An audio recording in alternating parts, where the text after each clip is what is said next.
بالحسنة فله خير منها وهم من فزع يومئذ آمنون ومن جاء بالسيئة فكبت بسم الله الرحمن الرحيم.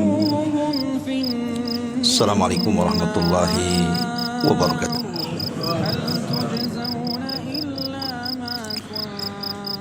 Alhamdulillah wassalatu wassalamu ala rasulillah wa ala alihi wa sahbihi wa mawalah wa la hawla wa la quwata illa billahi wa ba'du. Alhamdulillah, segala puja dan puji hanya milik Allah subhanahu wa ta'ala.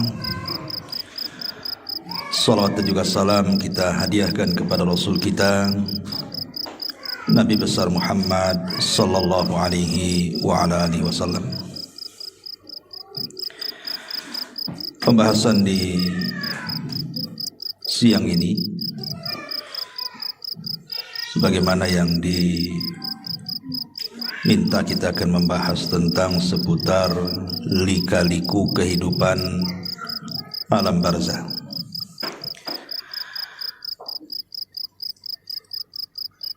Sesuatu yang harus dipahami dan diyakini adalah kullu nafsin dha'iqatul maut. Setiap jiwa itu pasti mengalami dan disentuh dengan kematian, siapapun dia. Tidak orang baiknya, tidak orang jahatnya, tidak para nabi, tidak pula orang-orang sombong, semua tersentuh dengan kematian. Hatta Namrud sekalipun yang mengatakan di hadapan Ibrahim, ana uhyi wa umit. Kata Namrud, saya bisa menghidupkan dan bisa mematikan. Pertanyaannya, di mana Namrud sekarang? Yang katanya dia bisa menghidupkan dan mematikan, mati juga dia. Artinya tidak ada yang selamat dari kematian. Sehingga Allah subhanahu wa ta'ala sampai mengatakan, aynama takunu yudrikumul mautu walau kuntum fi burujim musayyada. Dimanapun kalian berada, kematian itu pasti mengejar kalian, walaupun kalian di balik benteng yang sangat kokoh sekalipun. Artinya tidak ada manusia yang selamat dari kematian. Dan kematian itu satu, yang banyak itu sebabnya. Karena orang mati itu kan sebabnya macam-macam.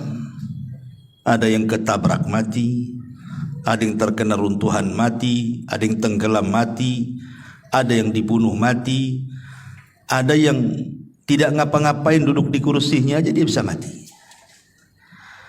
Jadi yang bermacam-macam itu sebabnya, matinya satu. Lah kematian itu sebenarnya hanya perpindahan alam saja, dari alam dunia menuju alam barzakh.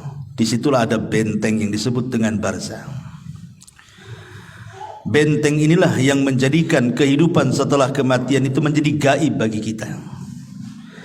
Makanya tidak bisa kita menembus alam barzakh.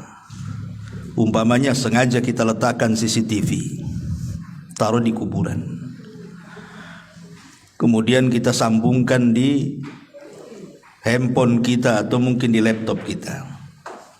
Kemudian kita baca hadis, katanya ada malaikat mungkar dan nakir. Sampai buta mata melihat CCTV itu, nggak akan nampak mungkar nakir itu. Karena tidak bisa disamakan perkara gaib dengan perkara nyata. Perkara gaib itu cukup diimani, bukan diteliti. Karena tidak bisa meneliti perkara gaib, bagaimana caranya? Pandangan kita saja terbatas, sampai di mana kita memandang, apalagi perkara gaib.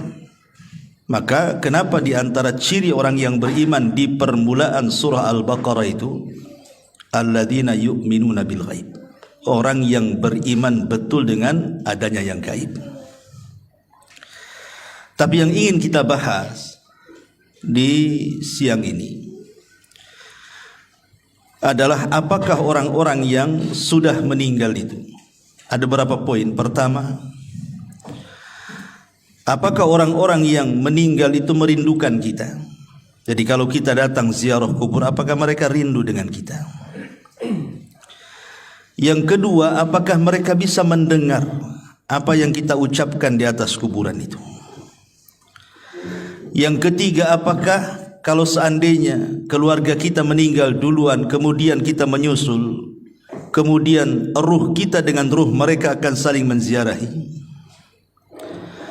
Kemudian juga yang keempat, apakah kalau seandainya kita ini sedang tidur, ruh kita keluar dari jasad kita, bisa berjumpa dengan ruh-ruh yang ada di kuburan? Karena ada kan orang bercerita, saya ketemu ibu saya. Di mana? Dalam mimpi. Apakah mungkin ruh seseorang yang sedang tidur berjumpa dengan ruh yang sudah meninggal, kemudian berjumpa? Dan tentu yang tak kalah pentingnya adalah amalan-amalan yang bermanfaat bagi si mayat. Dan apakah juga orang-orang yang sudah meninggal bisa tersakiti dengan kita yang masih hidup? Dan macam-macam persoalan yang kita akan singkap nanti ke depan ini. Ma'asyiral muslimin wal muslimat rahimani wa rahimakumullah. Nabi SAW ketika menziarahi atau ketika mengantarkan jenazah bersama para sahabat, dan jenazah itu sudah dikubur, apa kata Nabi SAW? Istaghfiru li akhikum fa innahul an yus'al, atau istaghfiru li akhikum wasalu lahu at-tathbit fa innahul an yus'al. Kata Nabi SAW, mintalah kepada Allah ampunan supaya orang yang sudah dikebumikan ini diampuni dosa-dosanya, dan mintalah kepada Allah ketetapan supaya dia bisa menjawab pertanyaan mungkar dan nakir alias fitnah kubur, karena sekarang dia lagi ditanya, kata Nabi. Kemudian kalau kita melaksanakan salat jenazah, kita tahu bahwa rangkaian salat jenazah itu ada 4 kali takbir. Takbir pertama baca Fatihah kan gitu ya. Kemudian takbir kedua baca salawat Ibrahimiyah. Kemudian takbir yang ketiga membaca doa yang diajarkan Nabi. Kemudian takbir yang keempat bisa diam langsung salam, ataupun bisa kita berdoa dengan doa yang warid dari Al-Quran seperti Rabbana atina fid dunya hasanah atau doa-doa yang lainnya. Tetapi yang ingin saya bahas adalah pada takbir yang ketiga, Nabi SAW mengajarkan kepada kita doa-doa yang disunahkan untuk dibaca. Salah satunya adalah Allahumma ighfir lahu warhamhu wa'afihi wa'fu anhu wa akrim nuzulahu wa wasi' madkhalahu, dan seterusnya. Ya Allah, ampuni orang ini yang sudah mati.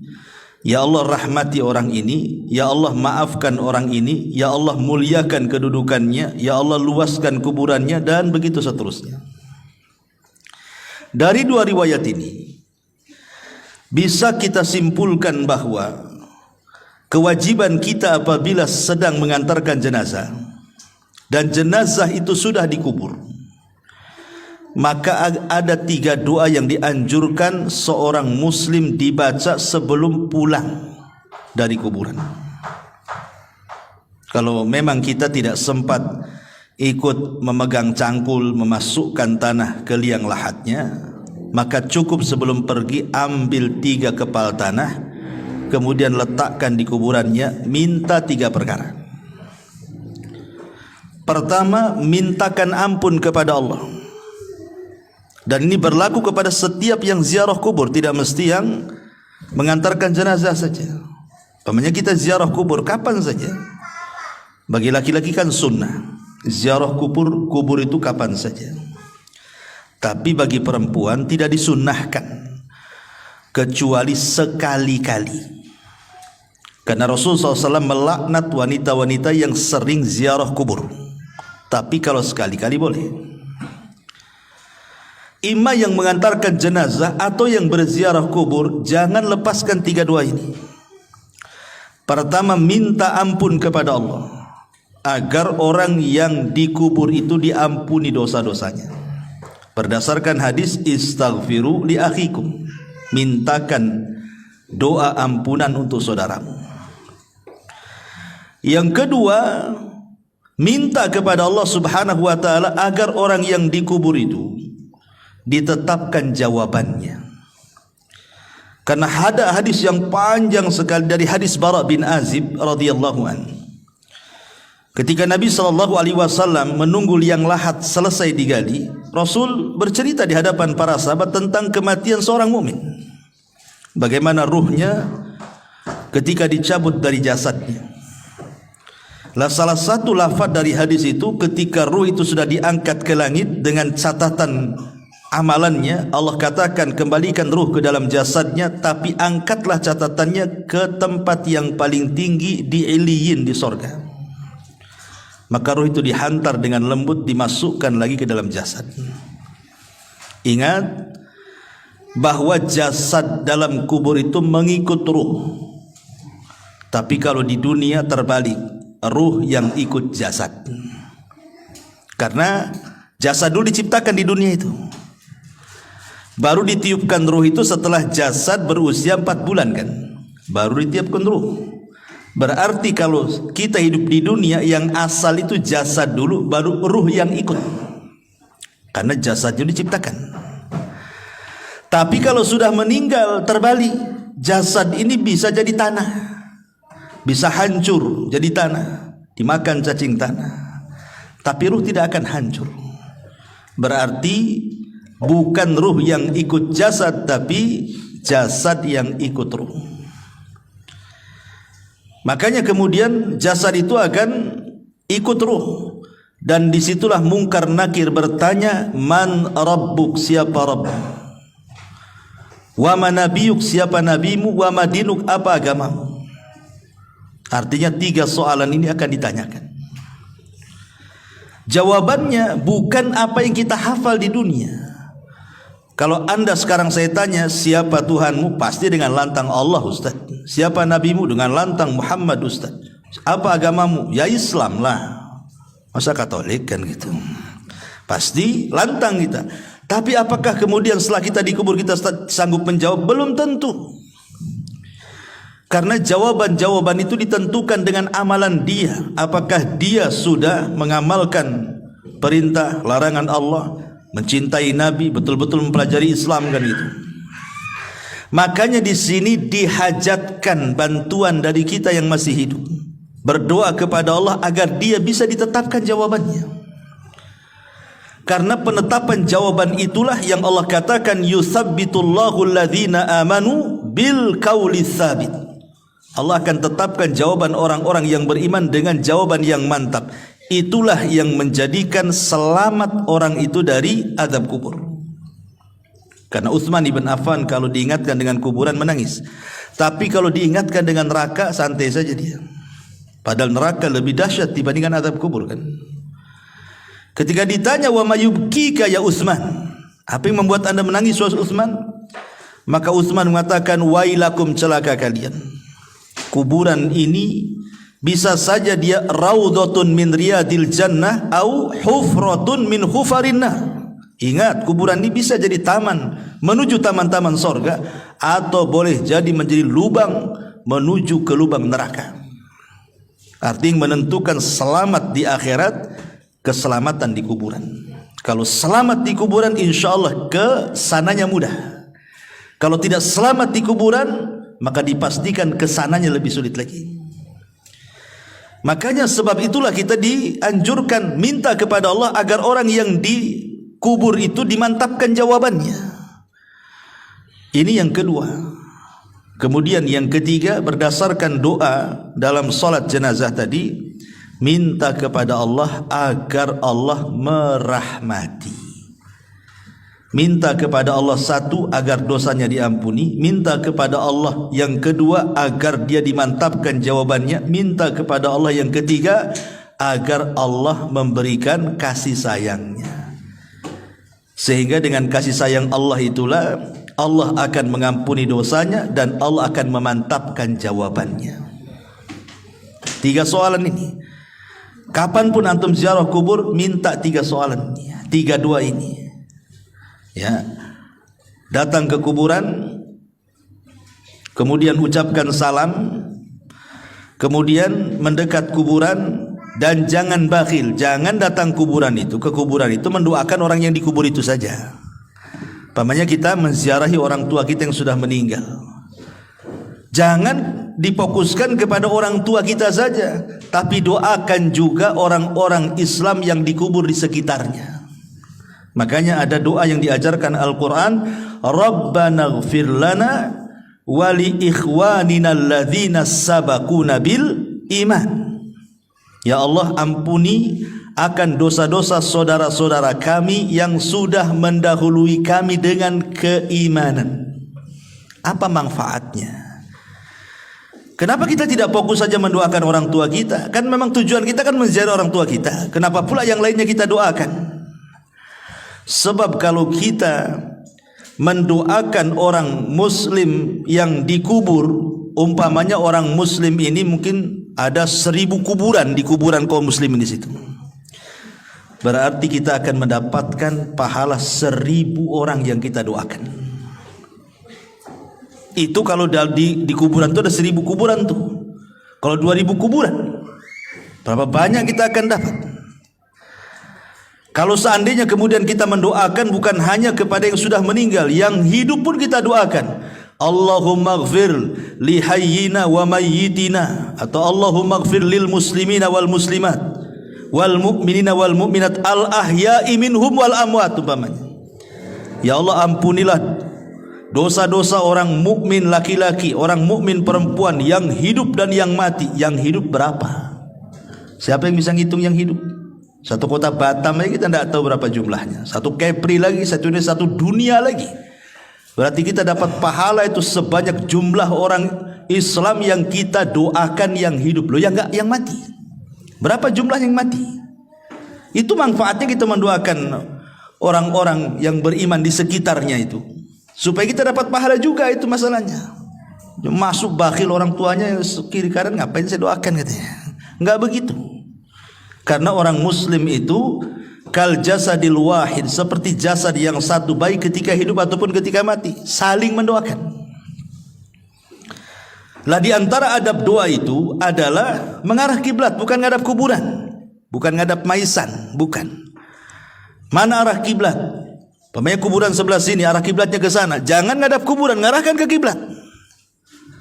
Ya, karena adab doa itu harus mengarah ke kiblat. Walaupun ada khilaf di antara ulama apakah kiblat doa itu ke langit, maknanya kita negakkan ke atas begini, ataukah ke arah kiblat yang dimaksud Ka'bah. Ini menjadi khilaf ulama. Tapi menghadap kuburan tidak boleh, karena kuburan bukan kiblat.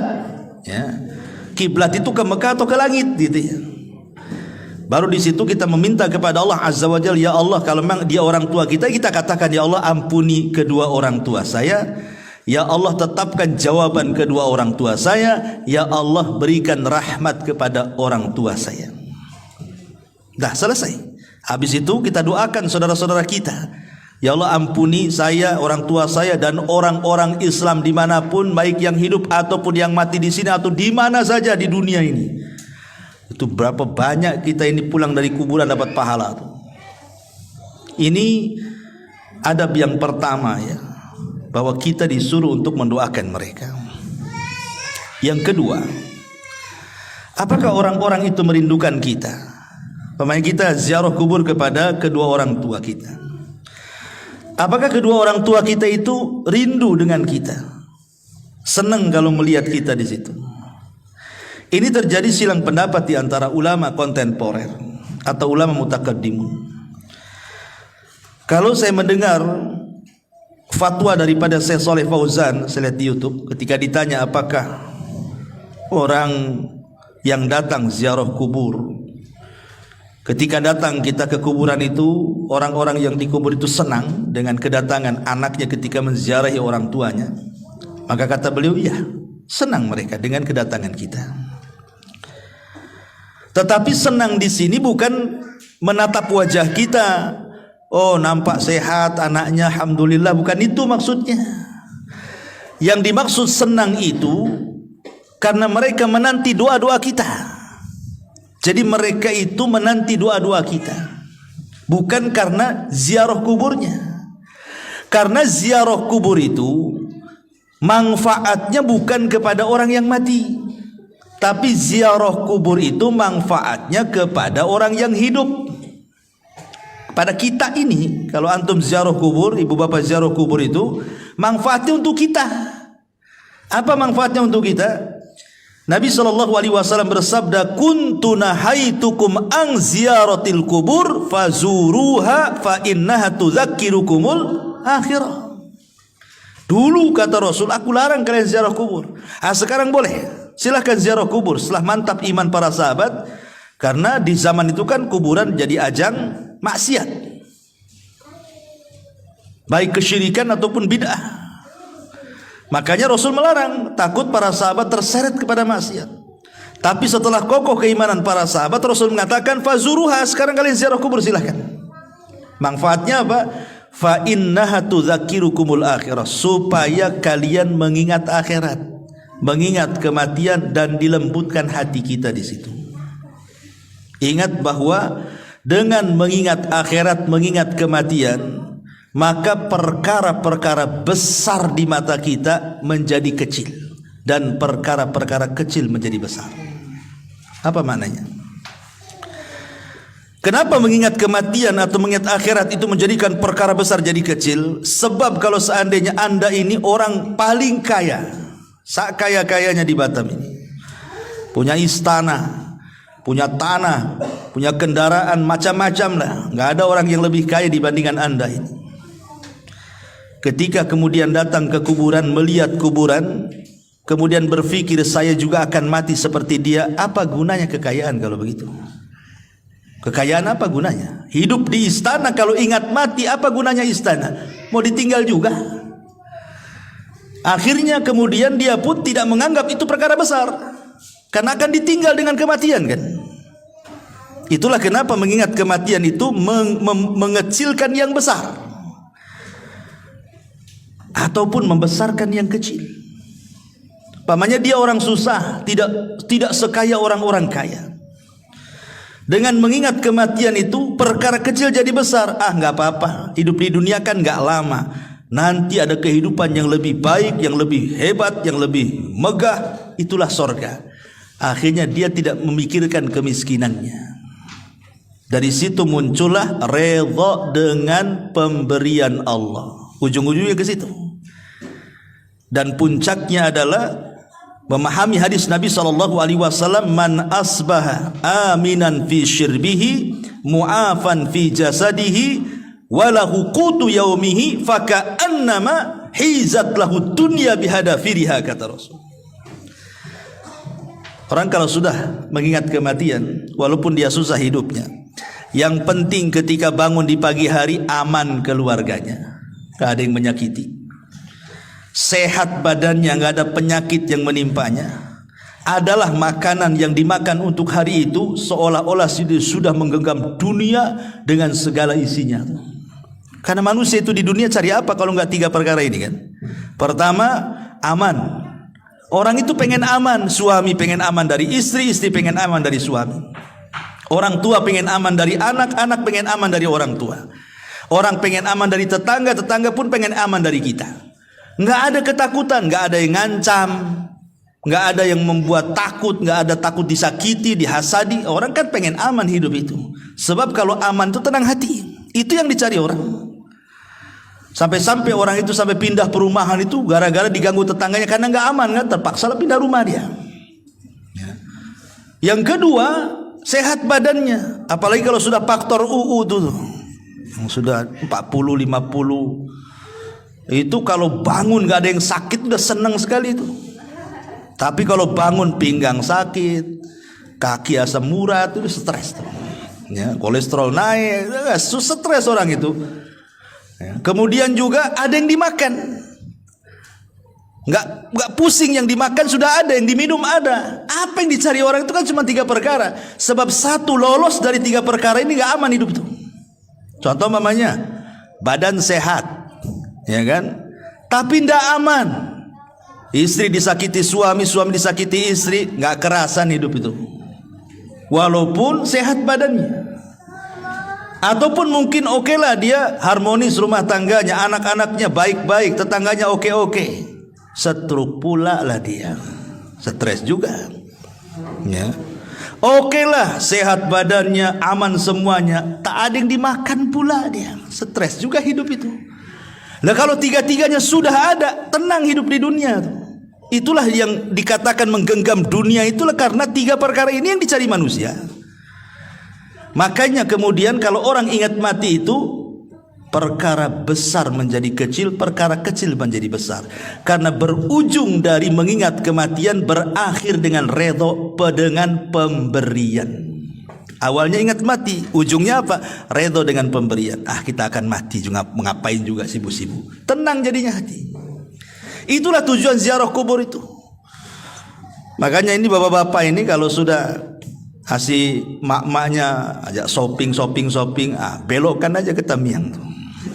Ya, ajak yuk kita ke Top Cepe Batu Aji, tapi ngarahnya ke kuburan Tamiang. Ini bu, Top Cepenya ada di sini. Gitu. Mau mati atau mau hidup kan itu. Supaya lembutlah hati itu. Jangan asih dunia terus.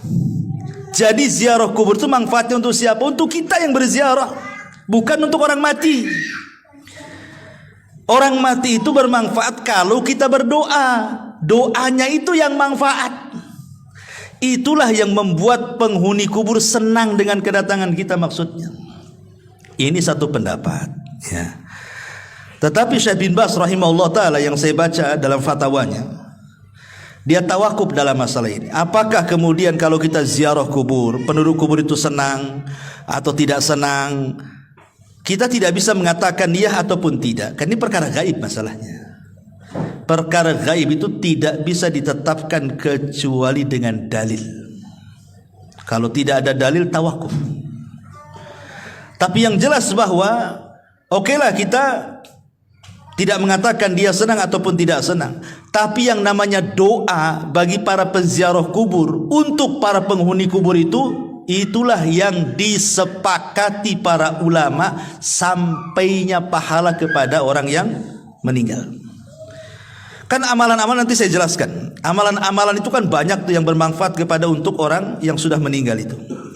Tetapi dari seluruh amalan itu yang ada 8 tuh ataupun 10 amalan itu, yang disepakati cuma 2. Maksudnya tidak ada khilaf ulama. Kalau kita lakukan pasti sampai kepada orang yang meninggal. Apa itu? Pertama doa, dan yang kedua sedekah. Cuman 2 ini. Ini sepakat. Tidak ada khilaf ulama. Adapun menghajikan orang yang sudah meninggal, korban untuk orang meninggal, baca Quran untuk orang meninggal, ini masih khilaf. Ada perselisihan ulama. Ada yang mengatakan sampai, ada yang mengatakan tidak sampai, wallahu a'lam. Tapi yang disepakati jelas-jelas dalilnya berdasarkan nas gitu ya. Doa pasti sampai. Yang kedua sedekah pasti sampai. Kenapa? Karena ada hadisnya. Idza mata ibnu Adam inqata amaluhu illa min salasin, sadaqatin jariyah. Lihat sedekah yang mengalir.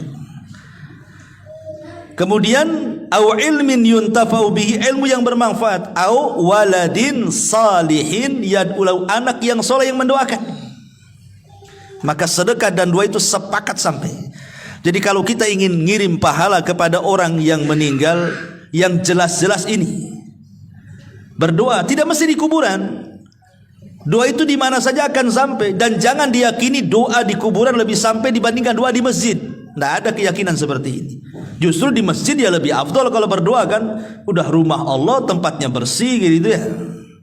Tapi ziarah kubur itu, berdoa di situ ada nilai plusnya, mengingat kematian, melembutkan hati, mengingat akhirat. Makanya di antara salam kepada penduduk kuburan itu salah satu lafadznya wa inna bikumul lahikun, kami juga akan menyusul kalian. Kami juga akan sampai seperti kalian. Jadi terjadi silang pendapat di sini ya. Apakah penduduk kuburan itu senang ataukah tidak senang? Ada yang mengatakan senang seperti fatwanya Syekh Shalih Fauzan, ada yang mengatakan tawakuf seperti Syekh bin Baz gitu ya. Ya, kalau ulama dulu yang mengatakan seperti Syekh Al-Imam Ibnul Qayyim dalam kitabnya Ruhiyah, senang. Dan juga gurunya Ibnu Taimiyah rahimahullah mengatakan senang. Mereka senang dengan kedatangan kita. Kemudian kita, karena mereka menanti doa kita, bukan senang ingin lihat wajah kita. Percuma juga kalau kita datang nggak mendoakan, ngapain juga kan begitu. Yang mereka minta itu adalah doa-doa kita kepada mereka. Doa seperti apa? Ya 3 tadi doanya yang didoakan itu. Mintakan ampunan, mintakan ketetapan, mintakan rahmat. Itu 3 doa, habis sudah selesai itu. Itu yang kita minta kepada Allah Azza wa Jalla. Doa panjang, intinya cuma 3. Minta ampun, minta rahmat, minta ketetapan. Ya. Taib ma'asyiral muslimin wal muslimat rahimani wa rahimakumullah. Kemudian juga, apakah kalau seandainya seseorang yang berziarah kubur tadi, apakah kemudian orang itu merindukan? Nah, sekarang pembahasan selanjutnya, apakah kalau kita ini datang ke kuburan kemudian kita berbicara sesuatu dengan orang yang dikubur itu, mereka mendengar pembicaraan kita ataukah tidak? Ini juga menjadi polemik para ulama. Apakah si mayat itu mendengar orang yang hidup ataukah tidak mendengar orang yang hidup? Taib. Pertama, bahwa sebagian ulama mengatakan mereka mendengar. Seperti Imam Ibnul Qayyim rahimahullahu taala mengatakan mendengar dalam kitab Ruh. Alasannya satu, karena ada hadis Nabi sallallahu alaihi wasallam terdapat dalam Sahih Bukhari Muslim. Nabi SAW mengatakan tentang orang yang sudah meninggal. Apa kata Rasulullah? Innahu la yasma'u safqa ni'alihim idan saraf. Jadi orang-orang yang dikubur itu mendengar suara langkah terompah kita itu, suara sandal kita itu mereka dengar. Sampai kemudian sayup-sayup kita keluar dari kuburan baru hilang, baru mereka tidak mendengar lagi. Jadi ada nas bahwa mereka mendengar suara terompah. Berarti kan mendengar mereka. Ini satu riwayat.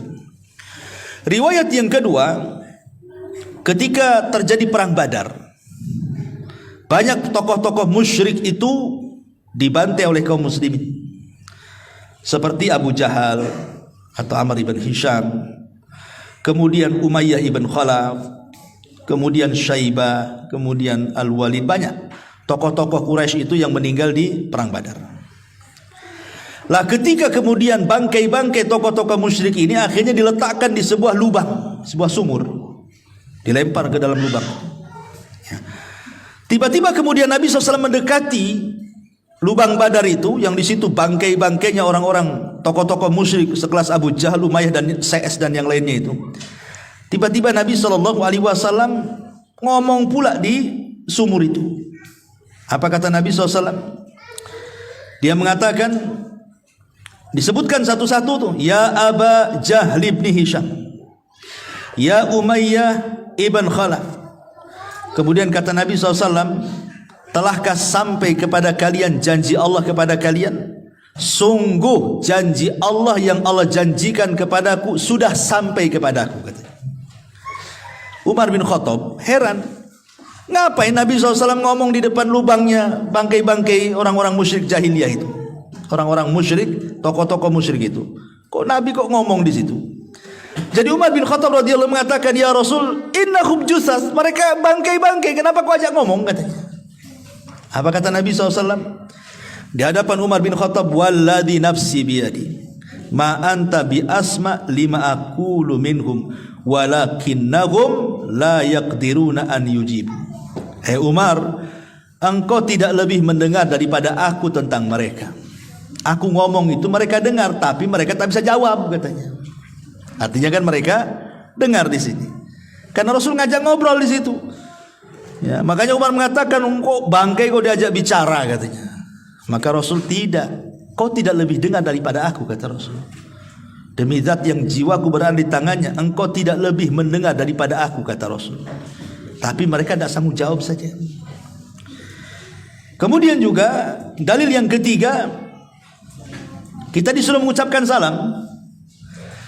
Kata Nabi SAW, Qulu assalamu alaikum dara qaumi mu'minin wa inna insya'allahu bikum lahikun.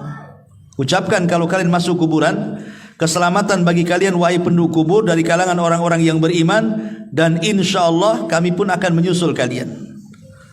Mengucapkan salam berarti harus dijawab tuh. Berarti kalau kita mengucapkan salam berarti mereka mendengar salam kita. Dan ada beberapa dalil yang menunjukkan bahwa mereka mendengar. Tapi bagi kelompok yang mengatakan tidak, mereka tidak dengar, mereka berdalil dengan surah Fatir ayat 22. Allah Subhanahu wa taala mengatakan, "Wa ma anta bimusmi'in man fil kubur." Hei Muhammad, engkau tidak bisa memperdengarkan orang-orang yang di kuburan itu. Ini Quran mengatakan engkau tidak bisa memperdengarkan orang-orang yang di kuburan, surah Fatir 22 itu. Dan Allah juga mengatakan, innaka la tusmi'ul maut, engkau tidak bisa memperdengarkan orang yang sudah mati. Ini dua nas Quran ini menunjukkan bahwa orang yang dikubur tidak mendengar apa yang ada di atas kubur karena mereka sedang sibuk. Orang yang dikubur loh sedang sibuk. Kalau mereka orang kafir sibuk diazab, mana bisa dia ngerekan kita yang ada di kubur? Dia sedang diazab. Ya. Kalau dia mendapatkan nikmat kubur, dia sedang bersenang-senang dengan nikmatnya. Lebih nikmat di kuburan daripada senikmat-nikmatnya orang nikmat di dunia. Ngapain pula direken orang di atas kuburan? Artinya di sini ada kelompok yang mengatakan mendengar, ada kelompok yang mengatakan tidak mendengar. Wallahu a'lam. Kita tidak bisa mengatakan mendengar, kita tidak bisa mengatakan tidak mendengar, tetapi yang jelas bahwa kita tetapkan yang berdasarkan nas saja. Mereka mendengar tetapi yang berdasarkan dalil. Maksudnya begini, yang berdasarkan dalil itu. Contoh seperti tadi, mereka mendengar suara sandal. Ini konteksnya apa? Konteks hadis bahwa orang-orang yang dikubur itu mendengar suara sandal, ini bicara soal ketika kita mengantarkan jenazah. Apabila kita mendengarkan jenazah, kemudian jenazah itu dikubur, kemudian kita pulang, mereka masih mendengar suara sandal kita.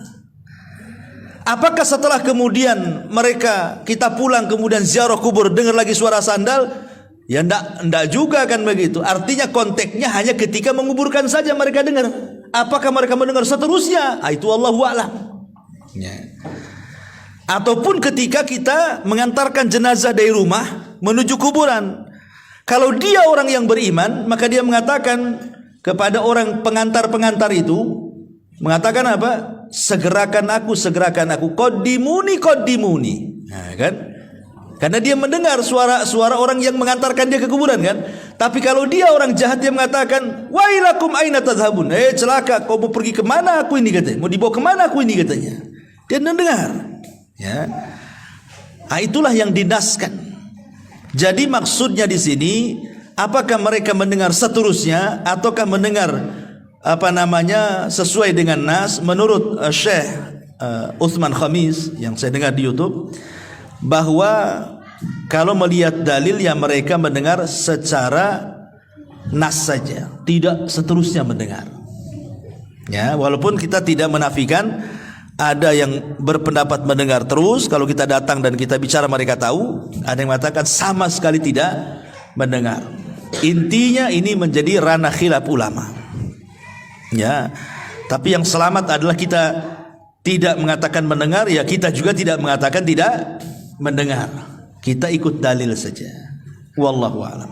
Ini perkara yang kedua. Yang ketiga, apakah orang yang tidur kemudian bangun cerita dia, saya tadi mimpi ketemu ibu saya. Kan ada yang gitu tuh ya. Ketemu ayah saya, ngajak ke pasar beli soto namanya kan. tapi dalam mimpi. Mungkin gak ruh kita yang sedang tidur berjumpa dengan ruh yang sudah meninggal itu? Mungkin gak gitu pertanyaannya di sini. Maka dijelaskan oleh para ulama, lam yathbut fi hadza syai'un. Ini saya menukilkan perkataan Syekh bin Baz ya.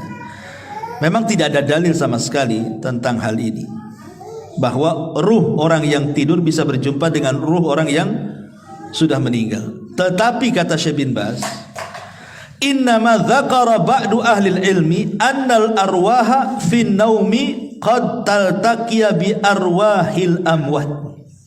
Tapi kata Syekh bin Baz, secara dalil memang tidak ada. Saya belum mendapatkannya, kata beliau. Tetapi ternukilkan dari kalangan ahli ilmi, maksudnya kalangan ulama, bahwa ruh-ruhnya orang yang tidur itu bisa berjumpa dengan ruh-ruhnya orang yang sudah meninggal. Wa hadza qad yaqau fi ba'dil ahyan, dan ini kata beliau terkadang bisa terjadi pada tempo-tempo tertentu. Ma yadullu alaihi, apa yang menunjukkan kepada peristiwa itu. Fa inna ruha indallah, karena ruh itu di sisi Allah. Faruhul mu'min fil jannati wa ruhul kafir tu'adzab, karena ruhnya orang mukmin di sorga dan ruhnya orang kafir sedang diazab. Lakin qad arsala hadhihi ruh ilal badan lis salami ala man yusallim alal kubur. Tetapi ruh ini terkadang dimasukkan lagi ke dalam jasad hanya untuk menjawab salam orang yang sedang berziarah kubur. Jadi kan ruhnya seorang mukmin kan di sorga tuh. Tapi kalau ada orang yang ziarah kubur kemudian mengucapkan salam, ruh itu akan dikembalikan ke dalam jasad hanya untuk menjawab salam kemudian balik lagi ke sorga, gitu maksudnya. Ada yang seperti itu dalil penetapannya. Tapi kalau dalil apakah ruh orang yang sedang tidur berjumpa dengan ruh orang yang mati, secara dalil tidak diketemukan. Tetapi ijtihad para ulama, ya, ada yang mengatakan bisa saja. Buktinya banyak cerita yang seperti itu. Banyak bercerita orang-orang yang ketemu dengan ibunya, ketemu dalam mimpi, ketemu dengan bapaknya di dalam mimpi kan. Kadang-kadang ada yang bercerita seperti itu. Sehingga secara kenyataan dalil tidak ada. Itu maksudnya, ya. Makanya beliau mengatakan lakin laisa fil ahadits as-sahihati fi ma na'lam ma yadullu ala anna hadhil arwah tatalaqa. Tetapi tidak ada hadis-hadis yang sahih sepengetahuan kami, kata beliau, yang menunjukkan bahwa ada ruh bisa berjumpa, maksudnya ruh orang tidur bisa berjumpa dengan ruh orang yang meninggal. Wallahu alam, ya. Tapi kalau kita melihat pendapat Imam Ibnul Qayyim yang disebutkan dalam kitab Ruh, dzakara syai'an katsiran fi hadzal ma'na. Beliau menyebutkan panjang lebar tentang masalah seperti ini, dan beliau di antara ulama yang berijtihad memungkinkan ruhnya orang yang tidur berjumpa dengan ruhnya orang yang sudah meninggal. Wallahu a'lam. Ya, ini kalau sesama ruh, yang satu di dunia, satu di kubur. Sekarang yang sama-sama di kubur. Orang tua kita meninggal, kemudian kita meninggal. Apakah ruh kita akan berjumpa, saling berziarahi satu dengan yang lainnya? Ada sebuah hadis. Nabi SAW bersabda, "Idza hudiral mu'minu atatkum fayaquluna ukhruji radiyatan mardiyah anki ila rauhillahi wa raihani wa rabbin ghairi ghadban fatakhruju ka'atiya birihil miski hatta innahu la yunawiluhu ba'duhum ba'da hatta ya'tuna bihi babas sama fayaqulun ma atyaba hadhihi rih allati ja'atkum minal ardi fayatuna bihi arwahal mu'minin falahum ashaddu farahan bihi min ahadikum bighaibihi yakdamu alaihi fayas'alunahu madza fa'ala fulan fayaquluna da'uhu fa innahu kana fi gham. Apabila seorang mukmin telah mendekati ajalnya, Para malaikat rahmat datang menemuinya dengan membawa sutra putih. Mereka berkata, keluarkan ruh dengan redha dan diredai Allah menuju rahmat Allah. Baunya harum dan Rabb yang tidak pernah murka. Lalu ia keluar dengan bau misik yang paling harum, sehingga sebagian mereka berebut dengan sebagian yang lainnya, maksudnya para malaikat, untuk mendapatkannya. Kemudian mereka membawa hingga pintu langit. Penduduk langit berkata, alangkah harumnya bau yang kalian bawa ini dari bumi, ini ruhnya siapa? Lalu mereka datang dengannya menemui ruh-ruh kaum mukminin.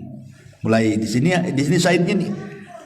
Kemudian ruh ini yang baru datang menemui ruh-ruhnya kaum mukmin yang sudah meninggal sebelumnya. Mereka kemudian bergembira. Jadi ruh-ruh yang sudah meninggal sebelumnya, mereka bergembira dengan kedatangan tamu yang baru. Kemudian salah seorang ruh yang sudah lama meninggal, mereka pun berjumpa. Seolah-olah mereka lama tidak berjumpa, kemudian berjumpa dan mereka merasa senang. Lalu mereka bertanya kepada ruh yang baru datang ini, apa yang telah dilakukan oleh si fulan yang masih hidup itu? Maka ruh-ruh yang lainnya berkata, jangan ganggu dulu, biarkanlah ia, karena dahulu ia terlena dengan kehidupan dunia, dan begitu seterusnya. Artinya di sini mereka saling berjumpa kan? Ya, dalam hadis ini mereka saling berjumpa. Hadis ini memang dikeluarkan Imam Nasai dan hadis ini disahihkan oleh Syekh Nasiruddin Al-Albani rahimahullah taala. Sehingga yang mensahihkan hadis ini mengatakan bahwa ruh itu saling berjumpa di kuburan. Tapi ada juga yang melemahkan hadis ini masalahnya. Sehingga mereka mengatakan tidak saling jumpa. Soal jumpa atau tidak saling jumpa ini perkara gaib lah kan gitu ya. Yang jelas bahwa ruh-ruhnya orang yang beriman yang sudah biasa. Kalaupun mereka berjumpa itu bagian daripada nikmat kubur kan itu. Tapi ini hanya berlaku kepada ruhnya orang yang beriman. Bagi yang berpendapat bahwa ruh itu akan berjumpa dengan ruh yang lain, maksudnya ruhnya orang yang beriman. Ruhnya orang kafir sedang diazab, macam mana dia akan jumpa? Dia aja nggak bisa keluar dari azab. Mereka sedang diazab dengan azab kubur, mereka sedang di neraka, macam mana mau jumpa kan gitu ya? Dengan keluarganya. Maksudnya di sini yang kalaupun kita berpendapat bahwa mereka saling menziarahi seperti pendapat Imam Ibnul Qayyim rahimahullahu taala dalam kitabnya Ruh, maksudnya adalah ruh-ruhnya orang yang beriman. Ruh-ruhnya orang yang beriman. Ya, seperti umpamanya bayi yang meninggal. Kemudian orang tuanya menziarahi kuburannya. Ya. Terkadang kan ada orang tua itu kepikiran kan, ketika anaknya meninggal itu kan udah kepikiran macam-macam tuh. Apalagi kalau hujan, cemana anak saya kehujanan katanya. Kalau pas panas, mana anak saya kepanasan. Macam-macam tuh. Ada orang tua itu apalagi kalau gelap-gelap, cemana anak saya nggak ada listrik pula di kuburan. Gitu. Makanya kadang-kadang ada orang berpikir naruh lilin pula di atas kuburan anaknya itu kan. Percuma saja ngapain naruh lilin itu. Saya pernah lihat ada lilin, lebih parah pula kasih payung pula di situ itu. Dan itu rata-rata di kuburan anak-anak tuh. Ada lilin, ada payung. Ya mungkin karena orang tua kepikiran, cemana kalau malam gelap taruh lilin, cemana kalau kehujanan kasih payung supaya nggak kehujanan, nggak kepanasan. Nggak ada guna. Ya. Lilin dan payung lo nggak ada guna di kuburan itu. Nggak ada hubung kait dengan alam kubur dengan alam dunia ini. Sebenarnya yang dikhawatirkan itu bukan bayi yang meninggal. Bayi yang meninggal itu langsung dimasukkan ke sorga kan gitu. Karena di antara kelompok-kelompok yang akan terhindar dari fitnah kubur, maksudnya tidak ada pertanyaan malaikat mungkar dan nakir, itu salah satunya bayi-bayi yang meninggal itu. Mereka tidak akan ditanya. Walaupun jumhur ulama mengatakan mereka ditanya, tapi pendapat yang kuat wallahu alam mereka tidak ditanya.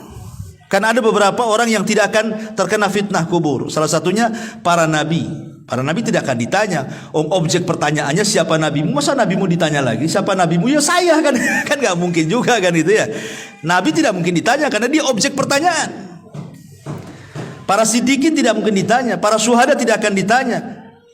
Ya, kemudian orang-orang yang ribat, orang-orang yang berada di perbatasan kayak orang Palestina itu kan diribat tuh namanya. Mereka tidak akan ditanya kalau meninggal.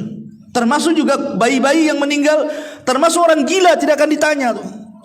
Jadi kalau umpamanya orang tua sedih akan kematian anaknya, dia bodoh. Harusnya dia memikirkan dirinya sendiri, karena si bayinya sudah selamat masuk surga kan gitu. Apakah kalau dia mati dia masuk surga kayak anaknya?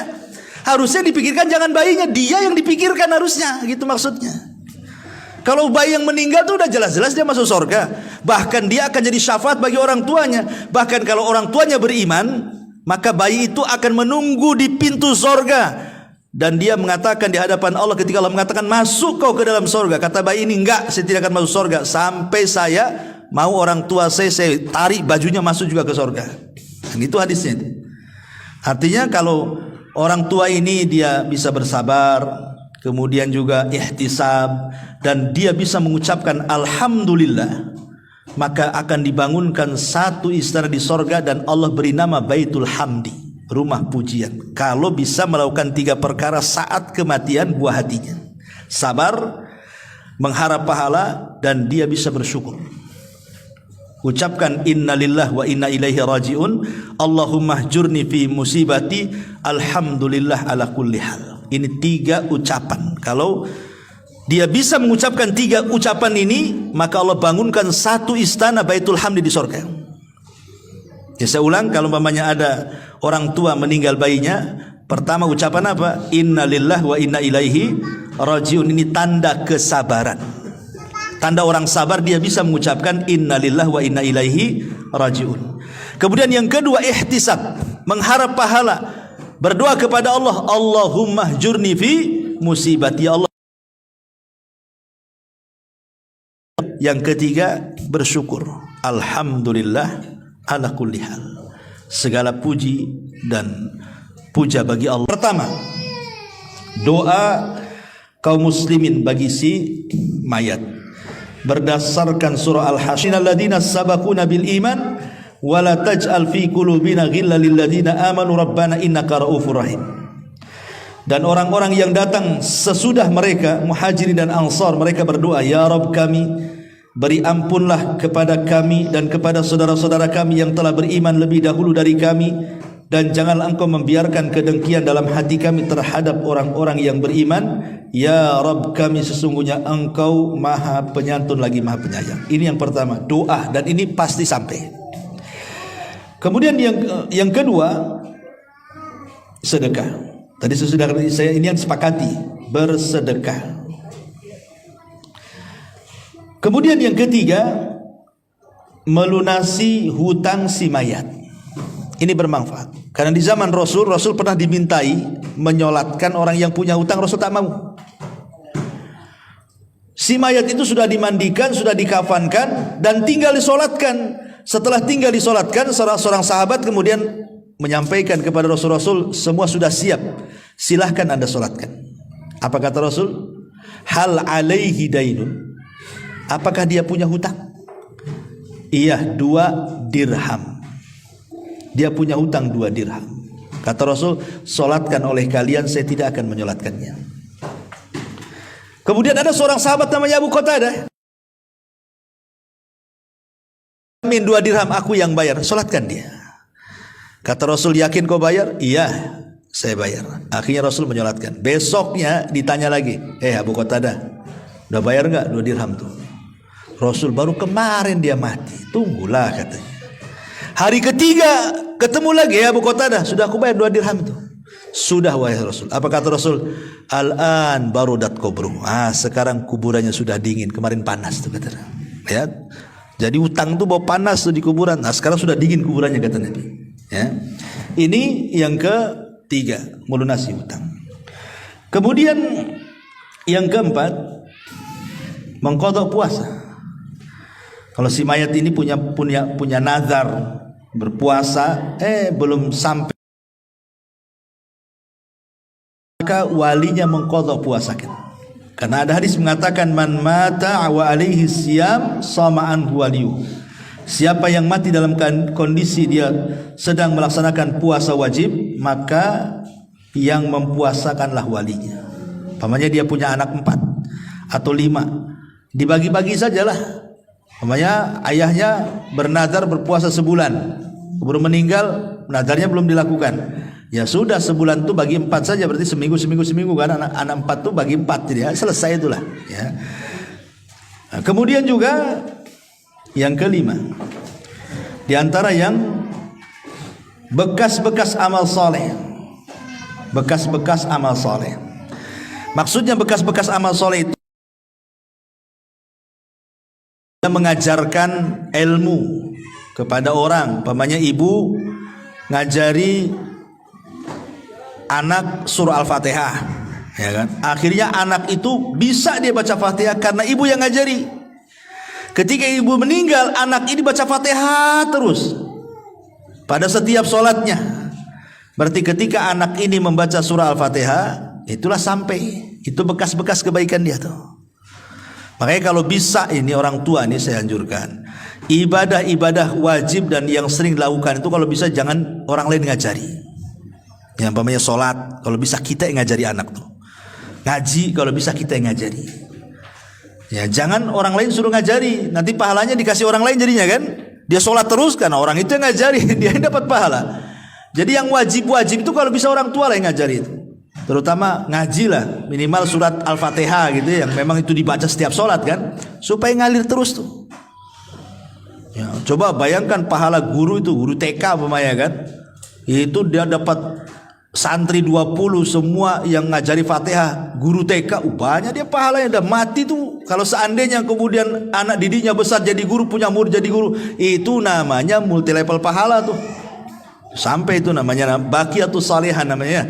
Bekas-bekas amal soleh itu akan sampai kepada si mayat. Artinya di dalam hadis itu au ilmun yuntafa'u bihi, atau ilmu yang bermanfaat itu. Namanya ya, itu baqiyas salihah itu. Kemudian juga yang bermanfaat adalah menghajikan. Dan ada riwayat seorang anak ingin menghajikan orang tuanya, kata Rasul, hajikan saja. Ya, artinya sampai orang yang menghajikan kepada orang yang meninggal. Adapun tentang qiraatul Quran, bacaan Quran ini menjadi khilaf panjang ulama nih. Apa kalau kita baca Fatihah, baca Al-Baqarah, baca apa kepada orang tua itu sampai atau tidak? Ada yang mengatakan sampai, ada yang mengatakan tidak sampai. Tapi kalau yang dimaksud yang saya dengar dari beberapa ulama itu bukan menghadiahkan bacaan, bukan, tetapi menghadiahkan pahala setelah kita membaca. Kita baca dulu Qurannya. Setelah kemudian selesai baca Quran, kita mengatakan, ya Allah, kalau tadi bacaan Quran itu Engkau kasih aku pahala, aku kirimlah pahala ini kepada orang yang kucintai, orang tua saya. Itu namanya tawasul dengan amal soleh, tawasul dengan bacaan Quran. Ya, bukan dengan bacaannya, karena belum tentu dapat pahala kan masalahnya. Apalagi orang-orang yang manggil orang pamannya nih, baca Quran di rumah untuk orang mati. Pertanyaannya, apakah orang yang ada panggil membaca Quran itu dia dapat pahala atau tidak? Bisa saja nggak dapat pahala, karena tujuan orang yang dipanggil itu jangan-jangan hanya ingin dapat duit saja kan. Saya disuruh ke sana untuk baca Quran, pikiran dia saya digaji di situ. Orang baca Quran digaji nggak dapat pahala, kalau nggak dapat pahala apa yang mau disampaikan? Makanya kemudian kalaupun harus mengirim bacaan Quran itu maksudnya bertawasul dengan bacaan Quran, dengan amalan baik tadi. Setelah baca Quran, ya Allah, kalau seandainya ini ada pahalanya, aku kirimkanlah kan itu. Seperti ada seorang ulama namanya Rabi' bin Khaitham. Rabi' bin Khaitham itu kalau dari rumah ke masjid itu pandangannya selalu melihat ke bawah. Kalau ada paku, ada beling, ada jarum, ada lidi, ada pokoknya kalau ganggu-ganggu orang lah itu, maka dia ambil pakunya, dia ambil belingnya, kemudian disisihkan ke pinggir jalan. Kemudian dia mengatakan, ya Allah, kalau dengan membuang hal-hal yang membahayakan orang berjalan ini ada pahalanya, maka aku kirim kepada orang tuaku. Itu namanya tawasul dengan amal soleh itu. Nah, jadi nggak apa-apa. Pulang dari sini tengok jalan terus, nampak ada paku, turun. Nah, ini kalau bisa mengganggu ini, orang ini bahaya, ini kena paku nih. Ya Allah, kalau ada pahalanya saya kirim kepada orang tua.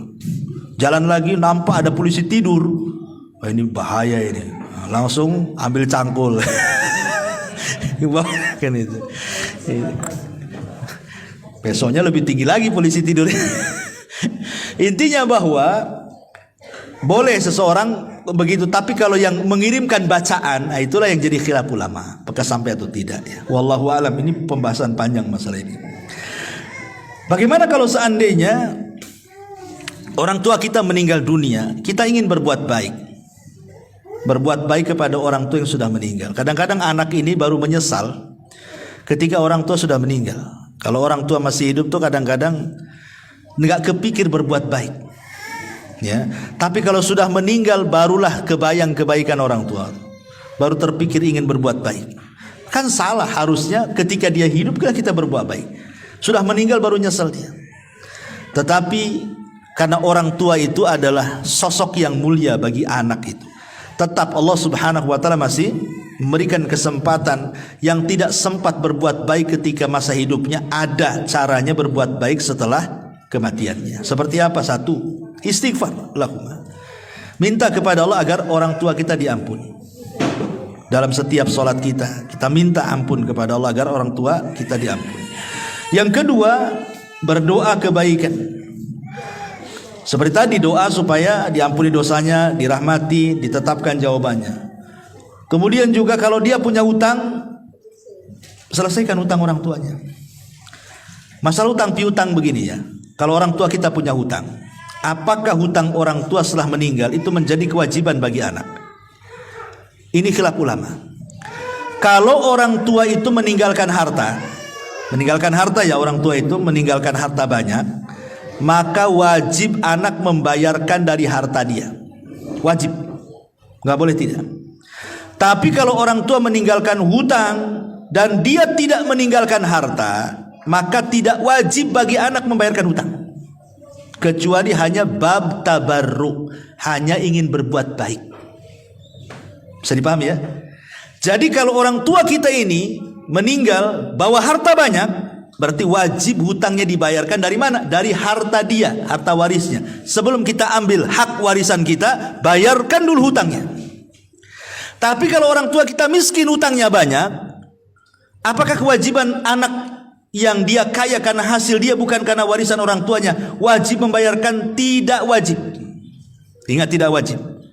Tetapi membayarkan itu masuknya bab tabarru. Bab tabarru itu artinya dalam bentuk berbuat baik kepada orang tua.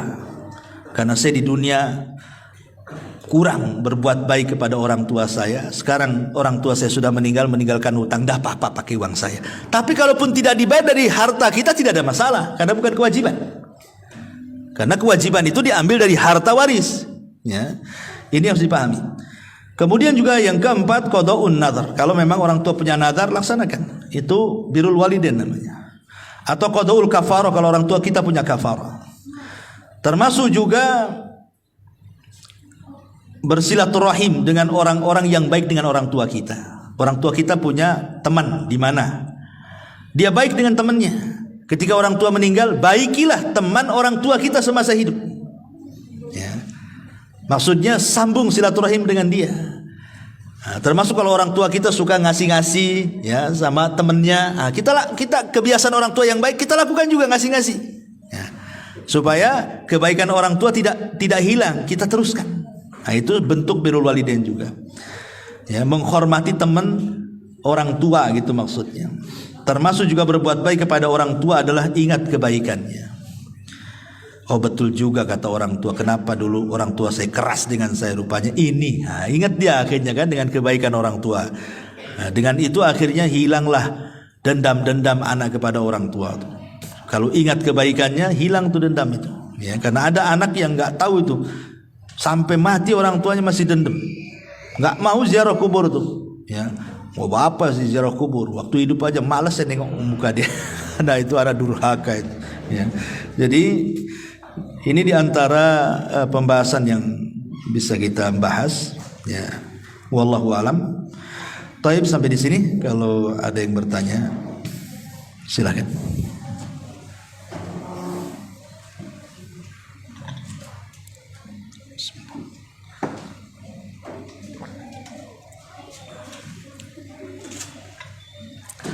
Tak ada. Alhamdulillah. Subhanallah bihamdika, asyhadu an la ilaha illa